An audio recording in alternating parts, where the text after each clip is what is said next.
sama sa amahan. Na dili man pwede imong amahan, di man ang uban mo makadungos may pa imong papa, kung papa dili na ana. Lahi-lahi mong gitag mga papa, but understand, fathers, there are roles in our lives that must be carried. In fact, the Bible calls us to be priestly father.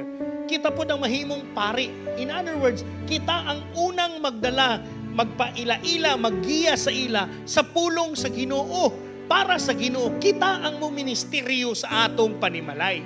No, dili lang ka ulo, leader, pangulo, pari pug ka sa imuhang panimalay. At the same time, you become a king, hari, small letter K, king. Muna ang Ginoo, King of Kings. Dili man king nga kay kingdom, pero ang imong panimalay king.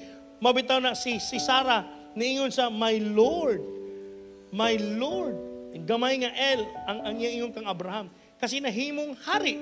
Siya ang hari sa tong panimalay. Kaya mao na tong gingharian nato ang atong pamilya.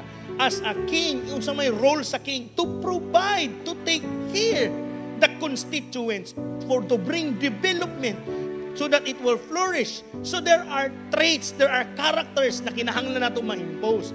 Mao na giingon ni Pablo sa tuwa, mahimo po ta usahay nga mga sundalo. We put discipline. Kasi di ba ato po kung walay order, if our family becomes out of order, it needs a soldier to put order. Nasabtan ba na to?